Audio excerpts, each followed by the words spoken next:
Sincere thanks to our most wonderful patient speaker. As I said before, I just would like to acknowledge country for those of you who didn't hear me do so at the beginning. So I'd like to pay my respects to the Turrbal and Jagera people and all Indigenous communities, and acknowledge that these lands were never ceded, and we pay respects to elders past and present. And I was also saying too, we had the most beautiful way of celebrating, acknowledging country this morning with a walk through Griffith Grounds, looking at koalas and tawny frogmouths. And it was just a really wonderful way to celebrate this beautiful campus on which we're really lucky to be on, and also to be able to have the exclaims of delight from a visitor who doesn't get to always see koalas on a daily basis like we do. So as I said, we're Associate Professor Sri Wiyanti Eddyono is from the Criminal Law Department and Director of Law, Gender and Society Research Centre at the Faculty of Law at University Gadjah Mada in Yogyakarta, Indonesia. She was chair of the task force for the prevention and response to sexual violence in the university from 2022 to 2024, and coordinator of the task force for anti-bullying, violence and harassment of the health promoting university program. Her biography includes a doctorate at Monash University, where she received the Alison Sujarat Award and the Australian Leadership Award. An incredible range of expertise from women's empowerment, victimology, women's access to justice, violence against women, gender equality law, and policy reform in Indonesia and Asia context. A feminist lawyer, researcher, and woman activist in charge of advocacy for the now enacted regulations, including the law on domestic violence in 2004, law on sexual violence in Indonesia in 2022, and commissioner of the National Commission on Violence Against Women in Indonesia from 2007 to 2009. Let's give her a really, and most importantly, equally importantly, a partner investigator of the Centre of Excellence for the Elimination of Violence Against Women. And we really do value your partnership, and absolutely delighted to welcome you here at Griffith. So thank you, and at CEVAW. So I'll allow you to introduce what you're speaking about today. We're all here really interested in online, but before you begin, I think another round of applause is due. Thank you, Sarah, for a very welcome introduction, very nice greetings, and I had a very nice time last day, yesterday. I have a good time writing because I'm coming here for writing retreat. Thank you for Griffith University to facilitate me. So today I want to talk about the tensions between criminal procedure and administrative settlement with regard to sexual violence happening in campus. I think I want to make declarations that it is ongoing. I think actually it is research, continuing research. Before I was appointed as the task force.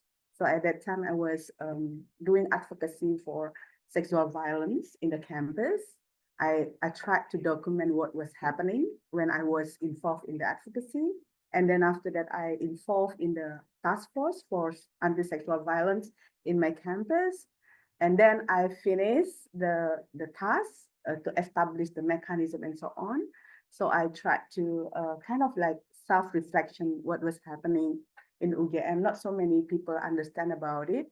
A lot of people talk about UGM for one of the cases, that is acne case. It was happened in 2018. It was very, kind of like important case because so many people around of Indonesia noticed UGM with the acne case. So I tried to do kind of like collecting the data from my own experiences. That is why I think later on I will talk to Sarah about the research methodology, because it is not so much kind of like people say that it is very subjective, but I think it's important sometimes to put your subjective in your research. So that's why I think I will later on work on the research methodology. So, but basically this topic is very close to my activisms. So I can say that I am activist. I am also academician. So I think it is not common in Australia, but in Indonesia context, almost every academicians has to be part of the social movement. So most of my friends, they are engaged with different kind of network. So like myself, it's kind of like, because in our framework of teaching, social services and research, three important rule whenever we are become the academician. So that's maybe the context will be important to notice. This is part of my academician, but also my activism research. Yeah. So I want to start with telling about the prevalence of gender-based violence that happens in Indonesia. I think since 2012, the discussion of sexual violence become more and more strengthened in Indonesia context. It based on the research done by National Commission on Violence Against Women. They start to uh, give the informations about the reporting case of sexual violence. At that time, it was more than 20,000 cases of gender-based violence reported to National Commission, and then most of the cases were sexual violence cases. Happens in domestic and public, but basically in domestic one. They also indicate that university is one of the problematic area because it has a lot of layers of power relations over there, but it seems like nobody talk about it. Okay, so starting in 2012, and then it is kind of like pushing to the governments to pay attention about sexual violence. So that in 2016, the Ministry of Women's Empowerment start to do a survey. So it's kind of like a 5-year survey, 2016, 2021, and then it become 3 years survey after that, and 2004 or 24.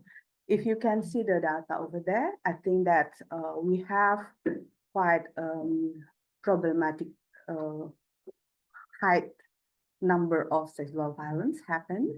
So in the past year of 2024, women aged 16 to 59 had experienced gender-based violence, both from their partners or not partners. If we counted it, about 13.2% that women had experiences violence in the last year, 2023. Yeah. So, but if we see the number of the women's experience violence, it's about 1 out of 4 women that had experienced violence along their life. So, of course, if we compare to global, the global data is 1 out of 3. Indonesian is 1 out of 4. It is a reduced number in 2024, yeah, but it's still very problematic because if you look at 2016, it was 1 out of 3. In 2021, it's 1 out of 4, but in 2024, the 1 out of 4. It means that there is only a slight reduced number of violence. And then this number, actually the sexual violence happens in universities or higher education contributes to this data. Okay. So why the sexual violence in campus become very important? Because we know that various unequal relations happen to campus. And it is not always like leaders to lecture to the academic staff to students. Sometimes among lecture, there can be also sexual violence because it's not always like you have a position, but sometimes in the position you have different kind of unequal relations. Senior, junior, gender, and then sometimes race, religious. Yeah, so that can make the sexual violence become more and more severe, but hidden, and then it's very, very much over there. So we can say that there is intersectionality that happens as well. Some young lecturer sometimes can be harassed by academic staff, whether it is the position is lower, but they can have that. I had some young lecturer talk to me as well about this. And then students, sometimes the senior student do sexual harassment to younger students. And then sometimes in the member of society. So that happens most of the cases in many campuses, including in my own campus. I think we did survey in my campus, and then we found out that quite a problematic number, because it's about 22% had non-physical violence, 18% physical violence, and then 11% electronic sexual violence. So that's what happened in my campus when we did survey in 2021. We have another survey this year, but we haven't published the survey yet. And then it also happened in different campus.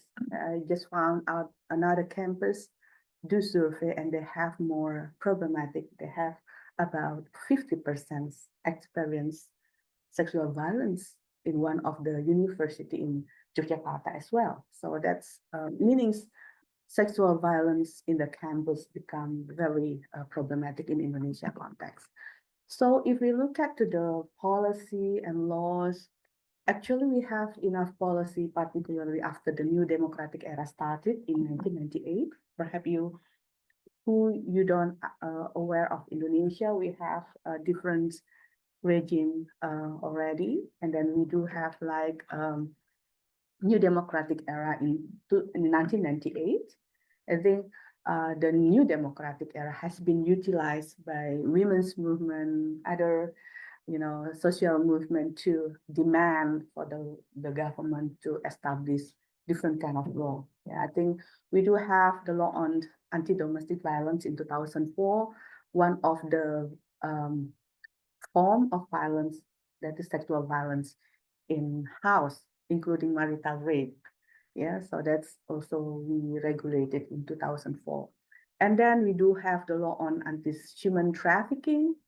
It is also discussing about the sexual exploitations during the trafficking of the person. We do have the law on child protection. It's kind of like three consecutive laws on child protection, including sexual violence. It's become very strong, particularly in the law amendment of the law in 2017. And then we do have a new law on crime of sexual violence. So I think this is a very important law in 2022. It kind of like bring all together of sexual violence that regulate separately in different law. So they become one particular important law to be implemented.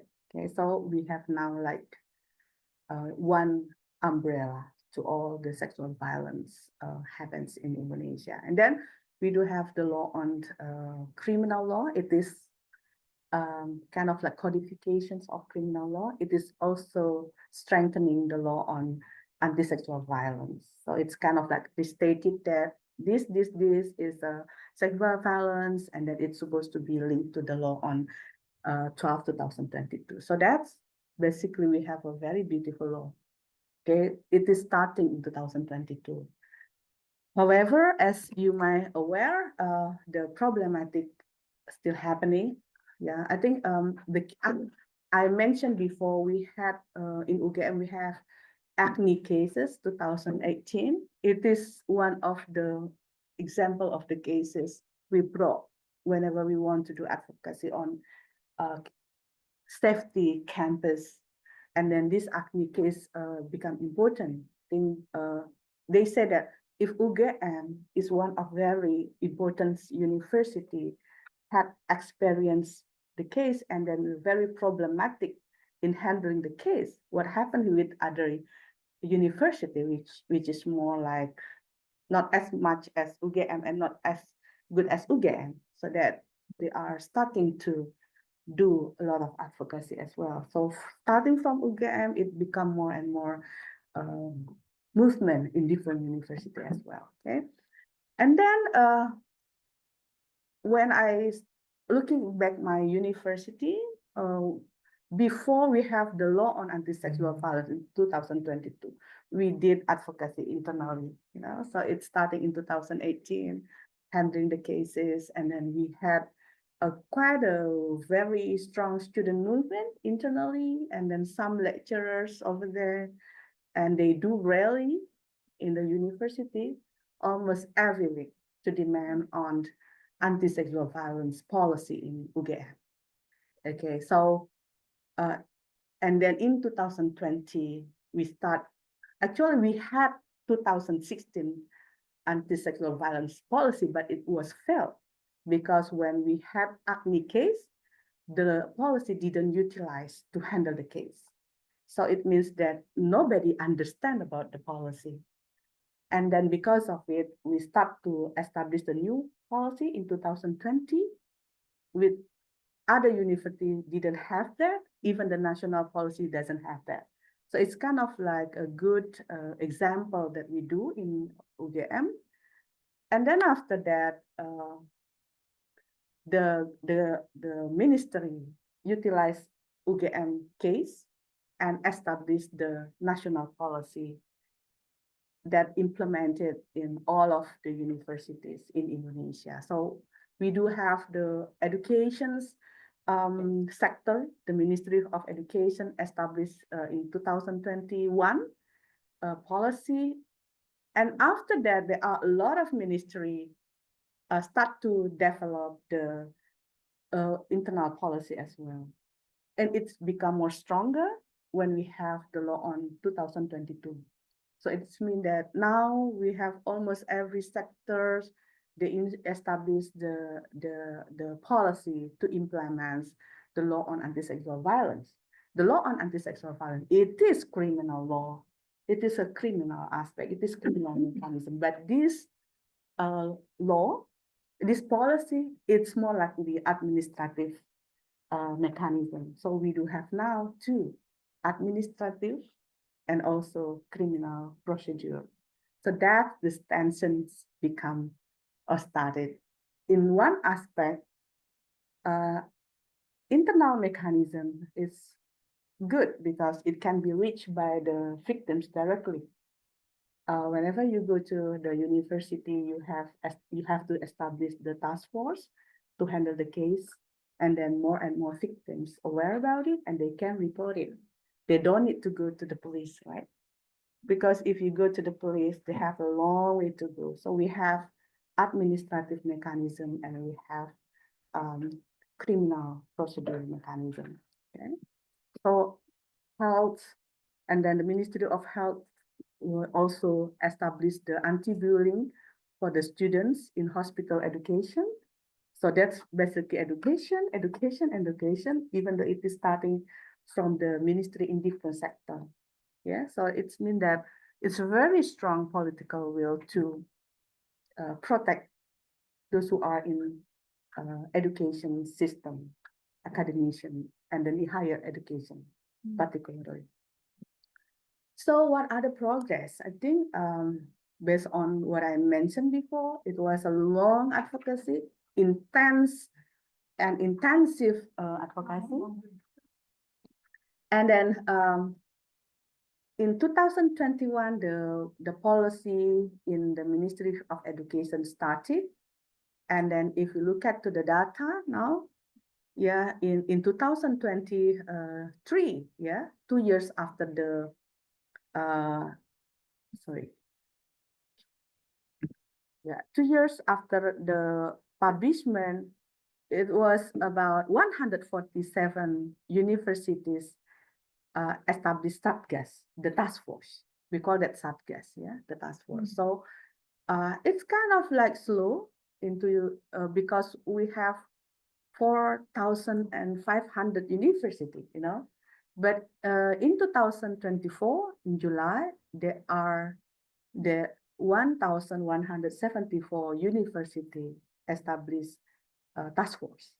So it's very interesting, And then the ministry also kind of like established the system to assist the universities in establishing their satgas. They conduct kind of like 1,300 members of satgas trained by the ministry. I was involved more than 10 to become like a guest speaker or trainer. So and then the number of the victims reported to the satgas is quite high. Yeah, before it was very possible to report, but in 2023 it was 1,133 victims of sexual violence being handled by the 160 satgas, yeah, the task force. And then, however, only less than 1% are being processed in the criminal justice system. So that's the tensions, you know that sexual violence is a public issue. It's not a private matters. In one side, when we open the system of internal mechanism, it makes more people report the case. But it's not necessary it goes to the criminal justice system. Even though our criminal anti-sexual violence law say that every cases have to go through the criminal justice system. So that's the tension. Okay, because of the strong regulation in Article 23 of the law on anti-sexual violence say that every cases have to go through criminal justice system. But if you look at the data, it's only a few cases goes to criminal justice system. Those cases are usually based on the viral case because I think they report the case to the university, but the university didn't handle it well, and they start to use social media to raise the voices. And then the ministry will understand about the case, ministry intervene and ask the university to handle the case, establish the task force, the ad hoc task force, and then the case will be reported to the police. Okay? So that's basically less than 1% of the cases, including in my university. I handle 26 and around 90 cases, during 2 years, 90 cases, and several of the cases are very severe. It's also already physical sexual violence. It's already very problem, very severe case. But only one case brought to the court, but it is more likely happen between students from different university. The offender were from different university, the victim with us, And then one other cases was reported to the police, but it's not in the area of sexual violence in the campus. It's actually the case in the home, and she report that her father conducted sexual violence, but she report to the task force, and task force said that I said that it is still the case, and even though it is not in the environment of the education system, but they are victim, we have to handle it, and then but we refer to the different unit outside the campus. So this case can be goes to the criminal justice system, but it is not act by the offender in the campus. Most of the cases are staying in the university. So this is the comparison that I say, try to looking at what are the difference between internal mechanism or administrative mechanism and criminal justice system. If we're looking at the legal basis, of course, the Ministry of Education regulation become one of the basis to do investigation internally, and the law anti-sexual violence for the public case. And then reporting, investigating, and evidence, it is done by the task force. They establish the mechanism to do investigation and then pulling all the evidence. But if we go to criminal justice system, it usually involve women and child protection unit under the local government and the police. If we talk about the sanction, of course, it is internal mechanism. It goes to administrative sanction, whether ethic and discipline. But if it is go to criminal justice system, basically it is about the criminal sanction, imprisonment, and so on. And then the process, Satgas has guidelines how to handle the victims and how to protect the victims' right. But a criminal justice system, the guideline has not established yet, and in many cases it's become unfriendly and backward many times. In my paper, I mentions about several cases that go into the criminal justice system, and then the court actually say that there is no criminal case. And when the court say that the victim was very, traumatic, the Satgas was very upset, and the ministry was very angry too. But it was decided by the court. And then the problem is whether they want to continue to have internal mechanism, because the court has already said that this person is not guilty. So that's attention. And then if we use the internal mechanism, it has to be not more than 30 days. It can be continue until 60 days. But if we use criminal justice system, it is unpredictable, maybe 8 months, 1 year. And the result, I think, internal or the policy mentions about it's supposed to be a recommendation, even though the case is not proof, but the recommendation can be done in order to assist the victims. Yeah, whether it is proof or not, the victim who report must need help. Yeah, I think.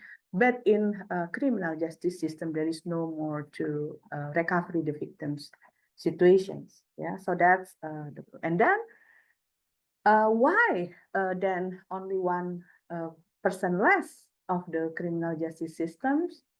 I identify there are 4 factors.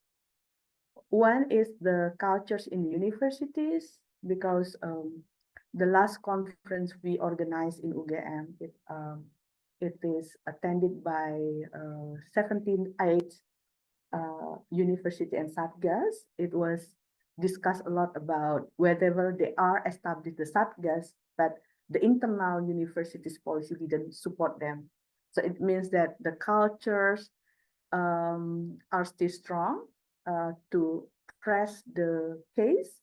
So it's supposed to be only for the case internally settled, because they are afraid of the good and bad reputations, So if they have bring the case into the police, it is report that, oh, in this university there is a case. So it's become like a bad reputation for the university. And then the second factor, actually, we had experiences how bad was the condition when they bring the case into the criminal justice system, even though it is, we have already the law on anti-sexual violence, okay? So unjustified criminal justice system is there, and the burdens come back to the victims.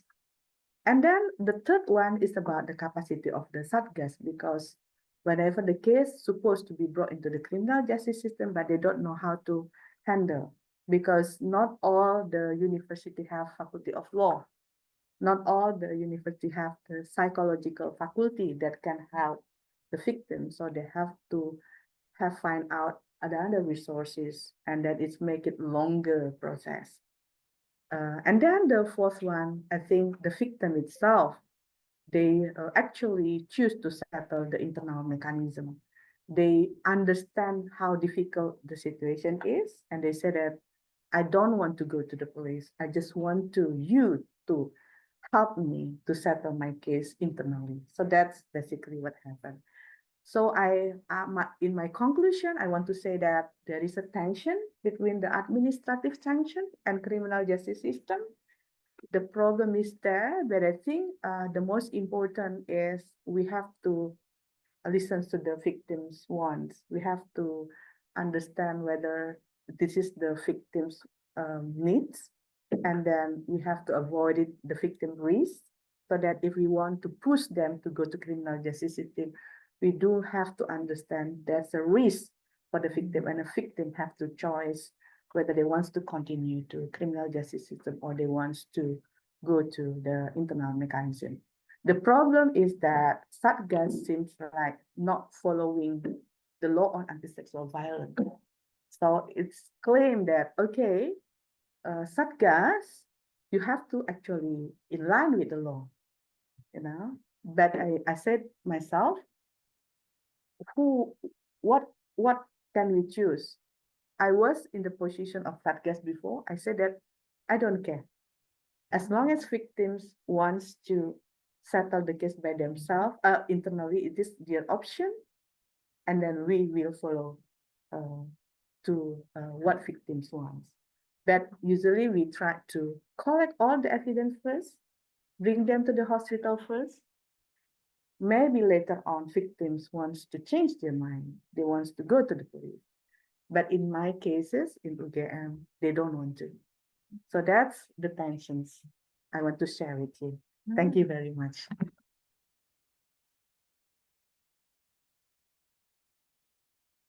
And on time, well done. That was a really important, I think, presentation for us to consider, particularly contrasting the Indonesia context and the development there compared to our own university environment in Australia. I think there's a lot to sort of digest on what you presented, so thank you so much. It was a really, there's a really expansive presentation, and I really look forward to hearing everyone's questions now.